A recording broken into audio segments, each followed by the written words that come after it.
नीति जी, आसानी हो रही है, ये ऐसा लग रहा है कि जहां पर हमको आसानी नहीं भी होगी वहां पर भी डोर खींच लेंगे, ये कह रहे हैं चंद्रमोहन जी।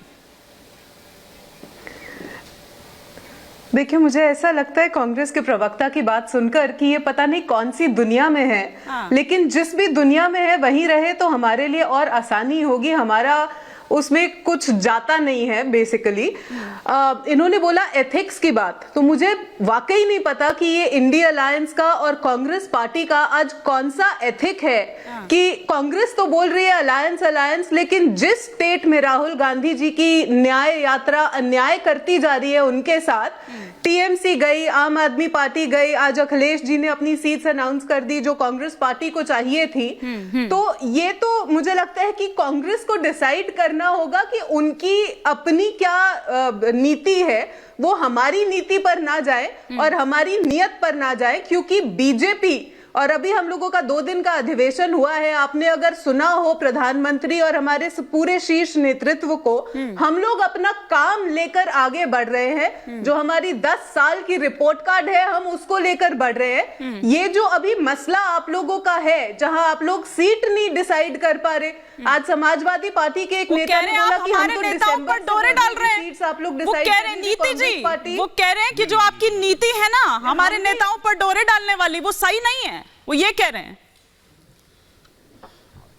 देखिए, सवाल ये नहीं है कि इनके नेता बीजेपी में क्यों आ रहे हैं, सवाल ये है कि इनके नेता कांग्रेस क्यों छोड़ रहे हैं। आ रहे हैं क्योंकि कभी झंडा लगा रहे हैं, कभी झंडा उतार दे रहे हैं, कभी झंडा लगा रहे हैं, कभी झंडा उतार दे रहे हैं। डील हो गई है कि नहीं हो गई है, क्योंकि कभी कुछ कह रहे हैं, कभी कुछ कह रहे हैं, अभी तक प्रेस कॉन्फ्रेंस नहीं हुई है। तो इनसे सवाल बनता है ना, हमारे से क्यों सवाल बनता है भाई? आप अपने नेताओं को अगर जो इंदिरा गांधी के तीसरे पुत्र माने जाते हैं, अगर आज देश के प्रधानमंत्री विपक्ष के नेता को भ्रष्टाचार कहते हैं और उन्हीं भ्रष्टाचारियों को अपने दामन में बिठा लेते हैं, वो पाक साफ कैसे हो जाते हैं? मानते हैं ना कि भ्रष्टाचारी है, कौन सा है? मानते हैं ना कि भ्रष्टाचारी है? बिल्कुल नहीं, कांग्रेस के अंदर कोई भ्रष्टाचारी नहीं है, सारे भ्रष्टाचारी भाजपा के अंदर, क्योंकि जो भ्रष्टाचार से समझौता कर ले वो भाजपा, जो अपनी बात से मुकर जाए वो रिस्पेक्टिव नरेंद्र मोदी जी, और जो अपनी बात को जबरदस्ती मनवा ले वो देश के प्रधानमंत्री नरेंद्र मोदी जी। लेकिन आपको उनका भ्रष्टाचार तब क्यों नहीं नजर आया जब वो कांग्रेस पार्टी में थे?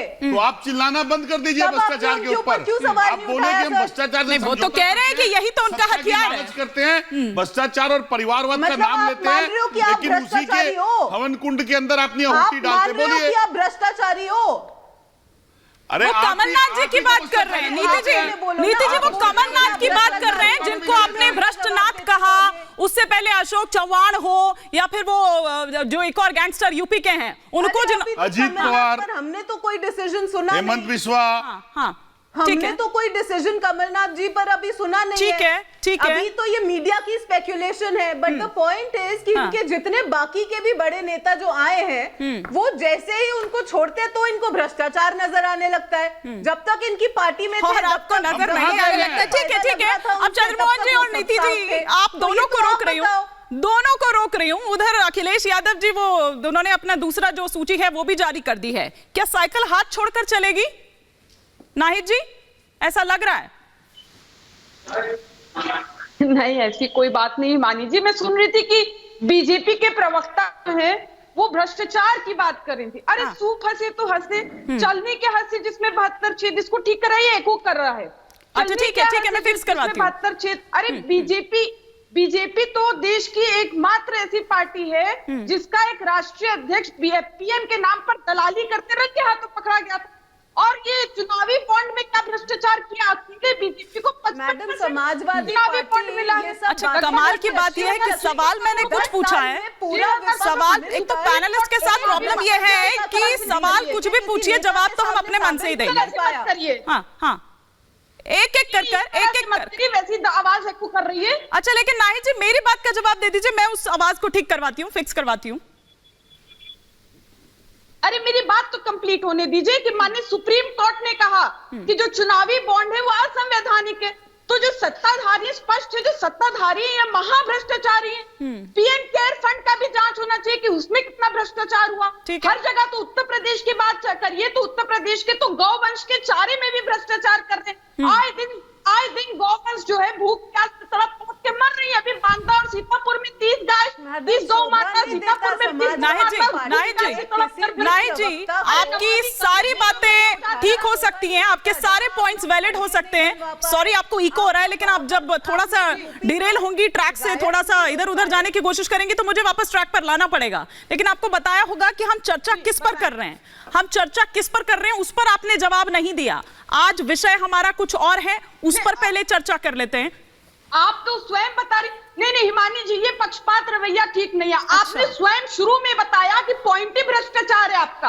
आपने क्वेश्चन बताया कि भ्रष्टाचार है क्वेश्चन, अब मैं भ्रष्टाचार पे बोल रही हूँ तो आप कह रही नहीं। लेकिन मैंने आपसे सवाल क्या पूछा ये तो बताइए, आज का ये मुद्दा ये तो बताइए। कांग्रेस के आगे आप लोग शर्त रख रहे हैं, समस्या दुनिया भर की बता रहे हैं, लेकिन समस्या तो आपके भीतर खाने में भी है, आपके घर के भीतर भी है। एक एक कर यहाँ भी सब साइकिल से उतरते जा रहे हैं, पैदल ही रास्ता नाप रहे हैं अपना। कोई कह रहा है कि हम अगली पार्टी अलग पार्टी बना लेंगे, तो कोई आपका पीडीए का समीकरण बिगाड़ रहा है। मानी जी, इस पे ज्यादा बात, देखिए इस पे ज्यादा बात करने से कोई फायदा नहीं। पतझड़ का मौसम चल रहा है, जो सूखे पत्ते वो गिर जाते हैं और फिर नए पत्ते, हरे पत्ते आ जाते हैं, हरियाली हो जाएगी। अभी पीडीए देखिए कितना हरा भरा हो जाएगा। जो समाजवादी पार्टी के बहाने पीडीए को गरियाने का काम करती है बीजेपी, जो 72% आबादी है पीडीए, पिछड़े, दलित, आदिवासी, केवल और केवल मूलवासी है, इनको गाली देने का काम बीजेपी करते समाजवादी पार्टी के बहाने और माननीय अखिलेश यादव जी के बहाने। क्योंकि बीजेपी के बुनियादी 6 अप्रैल 1980 पीडीए के विरोध में पड़ी, आदरणीय चौधरी चरण सिंह की और आदरणीय बाबू जगजीवन राम की प्रधान मंत्री नहीं बन सकते। अरे बीजेपी के कर्नाटक के सिटिंग एमपी ने कहा है कि बीजेपी सख्त दलित विरोधी पार्टी है। इनके सिटिंग एमपी है, दलित समाज से है, रमेश जी, उन्होंने, उनका बयान आया है कि बीजेपी सख्त दलित विरोधी पार्टी है। यहाँ दलित जो है राजनीतिक रूप से आगे नहीं बढ़ाती दलित को। तो आप ये समझिए कि स्वयं को पिछड़े बने हुए हैं। पिछड़ों की बहुत बात करती है बीजेपी, स्वयं को पिछड़े है ना, पिछड़े स्वयं नहीं होते, माँ की पीठ से जो पिछड़े दलित पैदा होते हैं वो पिछड़े दलित होते हैं। स्वयं को पिछड़े नहीं होते कि चीफ मिनिस्टर ने अपने आप की जाति को पिछड़ा बता दिया और बहुत बड़े पिछड़े हत्याशी है। एक एक कर बाकी गेस्ट भी हैं। पुलिस भर्ती, एक सेकंड और इम्पोर्टेंट चीज देखिए, उत्तर प्रदेश में पुलिस भर्ती में 60,000 पद हैं और उसके लिए 50 लाख अभ्यर्थियों ने आवेदन किया। आप अंदाजा लगाइए कितने लोग बेरोजगार हैं, नौजवान बेरोजगार हैं। सच विरोधी है बीजेपी नौजवानों की। 60,000 पदों के लिए 50 लाख नौजवान। ठीक है, जब INDIA गठबंधन की बात होगी राहुल जी, ठीक है नाहिद जी, इसमें जो है 94% नाहिद जी, अब एक एक रिएक्शन बाकी गेस्ट से भी ले लेती हूँ, एक एक रिएक्शन बाकी गेस्ट से भी ले लेती हूँ। राहुल जी, आप क्या देख रहे हैं यहाँ परिस्थिति, जैसा कि मैंने पहले भी कहा बीजेपी में, तो करे। ठीक है नाहिद जी, मैं लौटूंगी आपके पास, लौटूंगी क्योंकि नीति जी भी कुछ रिएक्ट करना चाह रही है।